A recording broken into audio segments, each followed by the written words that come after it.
Bom, eu não sei se alguém ainda tem alguma dúvida, se alguém pensa diferente, mas eu respeito quem pensa diferente, não tem problema nenhum. Mas estamos diante de um dos maiores escândalos do futebol brasileiro nos últimos tempos. Hoje, como já era de se esperar, eu já previa e falei aqui antecipadamente que isso iria acontecer. O STJD simplesmente absolveu o Bruno Henrique. Exato. O jogador do Flamengo, que está aí há meses esperando um julgamento, né, que foi condenado em primeira instância por 12 jogos de suspensão, o que por si só já seria muito pouco, agora foi absolvido e vai ter que pagar mas calma aí, né? Vai pagar uma multa milionária. Vai pagar uma multa que vai deixar o cara mais pobre.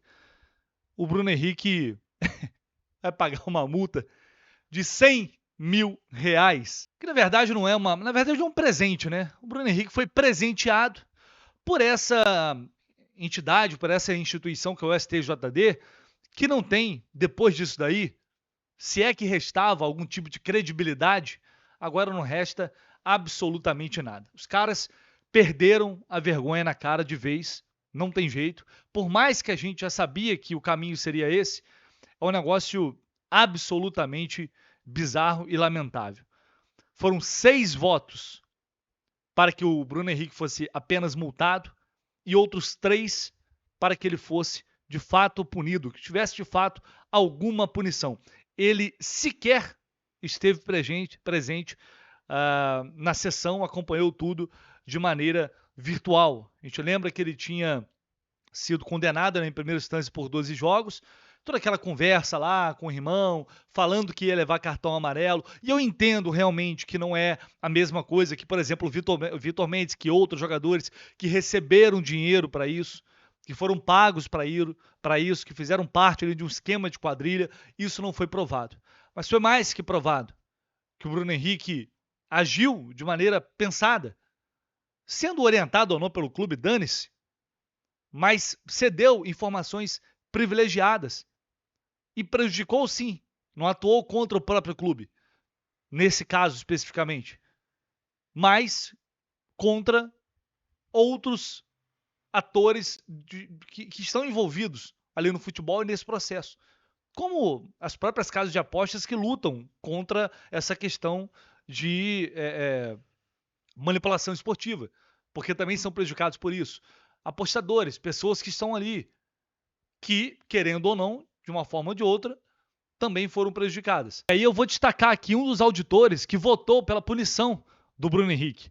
Há similitudes com os casos precedentes da Operação Penalidade Máxima, até porque, se formos comparar apenas os valores, aqueles valores, não faria o menor sentido na realidade econômica do atleta Bruno Henrique. Mas o que é aliciar, se não angariar débitos para uma causa, se não concordar em fazer parte de um grupo? Ele pode não ter sido um aliciador direto, mas topou entrar em um grupo para fazer algo que todos estamos de acordo é ilícito.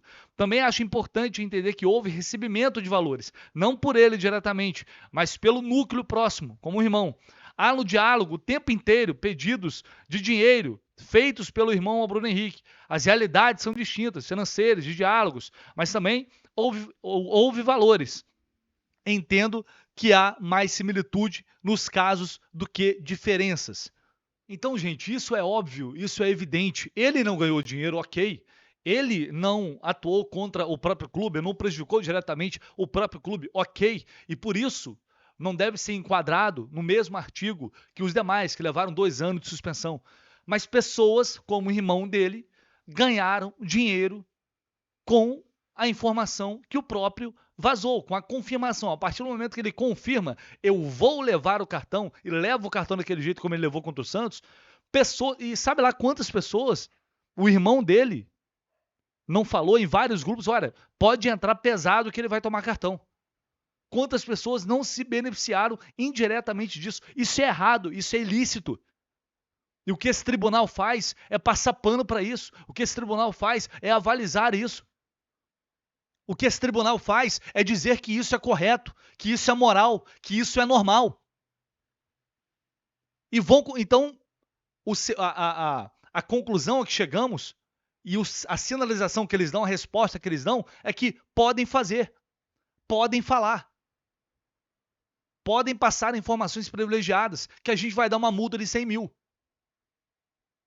E daqui a pouco o Vitor Roque vai ser julgado por aquela imagem do tigre mordendo ali o veado, aí capaz dele levar 50 jogos. Não que esteja correto, porque eu nem acho que isso cabe mais, é o tipo de coisa que não cabe mais. Mas são 2 pesos, 2 medidas. Se fosse outro Zé Ninguém aí, de um time pequeno, tava, meu irmão, ferrado para não falar outra coisa. Ia tomar um gancho ferrado aí. E já tinha sido julgado há muito tempo. Isso aqui, infelizmente, representa a vagabundagem que é esse país, a safadeza que é esse país. O quanto as pessoas ou entidades que têm influência agem e o poder que elas exercem sobre órgãos que deveriam atuar de maneira legítima, independente, para o bem do esporte, para o bem da população. Então, por isso, esse órgão, esse STJD, que já há muito tempo cambaleia com a sua credibilidade, agora acho que não resta absolutamente mais nada. Vai falar o que depois de um caso desse? Vai explicar como uma coisa dessas? Como acreditar que isso realmente é algo normal, natural e que deve ser punido com uma multa de 100 mil reais? Infelizmente, a gente está diante de mais um escárnio, diante de um escândalo que é protagonizado por esse tribunal sem nenhuma credibilidade, que é o STJD. Infelizmente, não são todos, obviamente não são todos, não são todos os auditores, não são todas as pessoas, não dá para colocar no mesmo balaio, mas a maioria representa, né? A maioria definiu e a maioria decidiu entender que bastava aplicar uma multa de 100 mil reais para resolver esse caso. Isso é nojento. Bom, e por falar neles, vou até aproveitar aqui uma outra matéria que foi publicada aqui pela Letícia Marques, que fala o seguinte: o Flamengo definiu a logística para ter 5 dos 7 convocados no Rio de Janeiro, quarta-feira, dia do jogo contra o Fluminense. Então, aquilo que a gente vinha falando em relação aos jogadores que foram convocados nesta data FIFA, é bom ficar de olho porque vai ser uma logística muito complexa.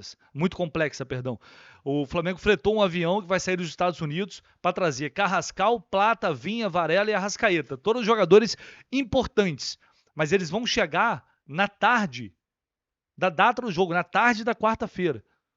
A Colômbia enfrenta a Nigéria, dia 18 em Nova York, e o Equador encara a Nova Zelândia em Nova Jersey, enquanto o Uruguai vai jogar contra os Estados Unidos em Tampa. Então a previsão é de chegada horas antes do jogo contra o Fluminense.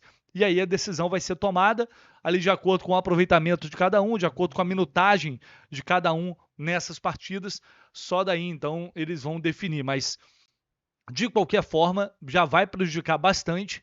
É claro que não é o ideal, não vou ser hipócrita aqui, se fosse o Fluminense todo mundo ia ficar puto com isso. Tá longe de ser o ideal, não deveria ser assim, mas não somos nós que tomamos a decisão. E na prática a gente tem que se preocupar com o Fluminense. E pensando pelo lado do Fluminense exclusivamente, querendo ou não, isso atrapalha o rival, atrapalha o aproveitamento, aliás, o trabalho, o planejamento do Felipe Luiz e, sem dúvida alguma, pode ter um impacto significativo nesse clássico, né? Vamos aguardar para ver, mas já temos, portanto, a definição em relação a essa situação dos jogadores do Flamengo. Agora eu vou trazer aqui uma fala do João Paulo Sampaio, que é o diretor da base do Palmeiras, que para muitos é apontado como um gênio da área dele, um cara absolutamente fora da curva, extremamente competente. Eu acho que os resultados do Palmeiras em relação à categoria de base, acho que os resultados falam por si, né? Os jogadores que são revelados falam por si. E ele foi no Charla Podcast e falou um negócio muito interessante que eu vou compartilhar, porque isso vale para qualquer clube e deveria também valer para o Fluminense. Olha só o que ele falou em relação ao afastamento de um time inteiro do Sub-17 do Palmeiras. As gerações mudaram, mas mudaram o mundo. É a geração de seu filho, não é a geração de jogador. Claro que eles hoje são empresas, né, principalmente nos grandes clubes, eles têm o staff dele, que é o empresário, aí às vezes tem o fisioterapeuta. São empresas dentro de um vestiário, de um esporte coletivo. E aí cada um quer ver sua empresa. Puta. E aí? Aí acontece o que eu fiz. O que você fez? Afastei um time todo pra dizer assim, ó, a empresa aqui é o Palmeiras.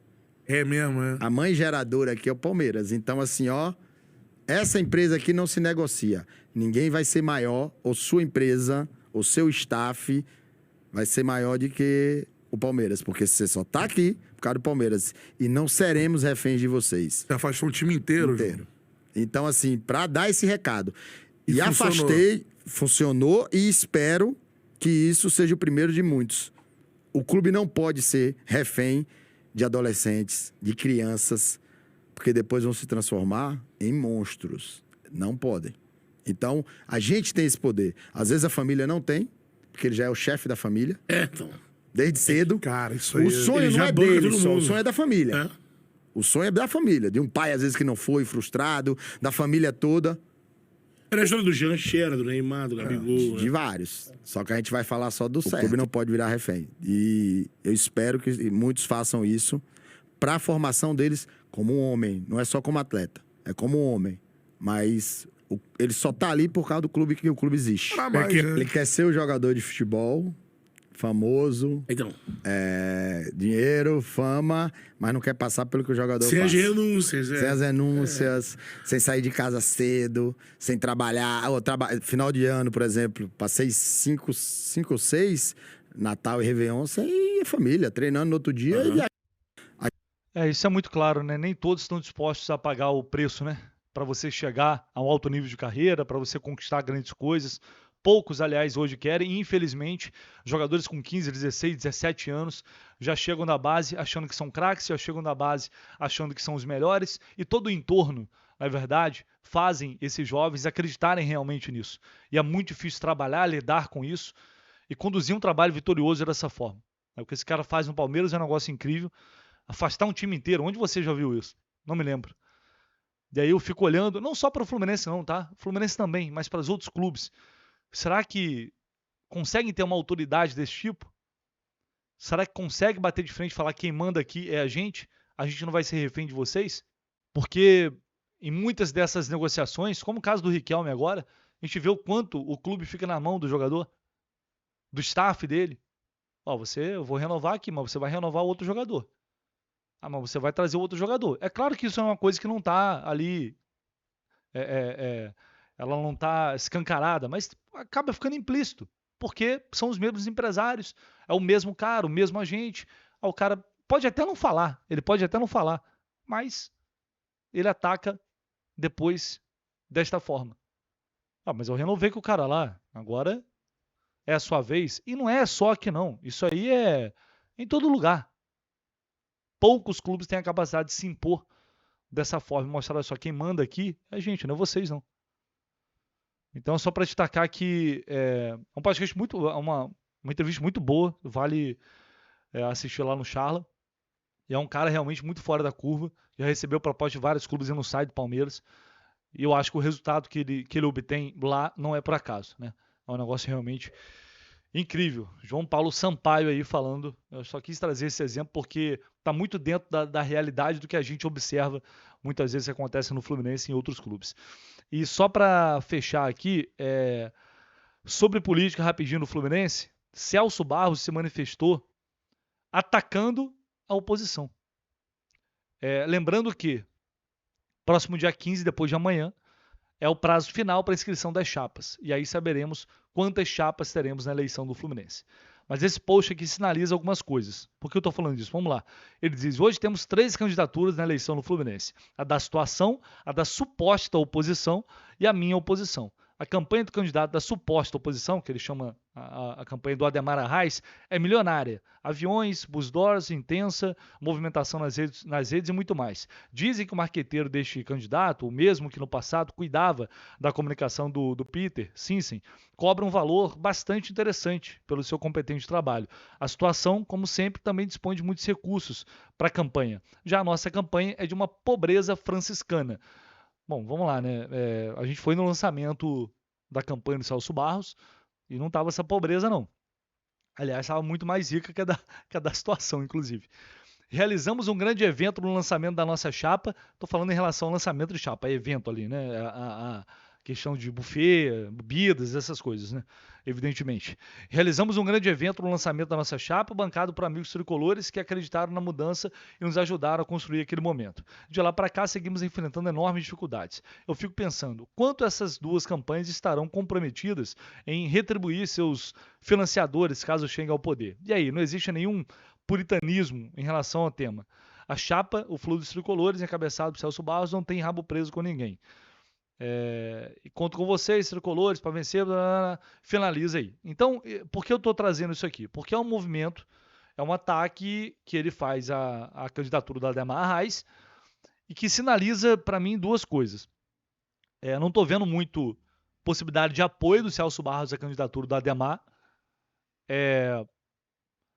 E me parece também que é uma publicação que eu acho que diz muito sobre a quantidade de assinaturas que o Celso tem. Não é uma informação, mas talvez ele não tenha as assinaturas necessárias, talvez não consiga escrever a chapa, e aí eventualmente pode decidir não apoiar ninguém.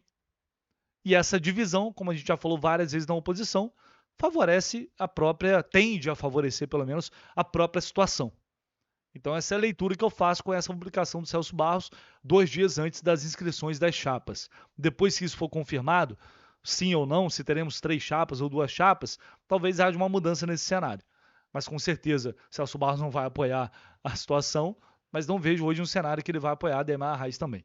Enfim, são os últimos movimentos das chapas antes do prazo final para inscrição, e aí a gente vai saber realmente quem vai concorrer à próxima eleição do Fluminense, que acontece no dia 29 de novembro. É isso, pessoal. Deixa aí, tá? Seu like, esquece não, se inscreva aí no canal. Tamo junto e voltamos com mais informações assim que possível.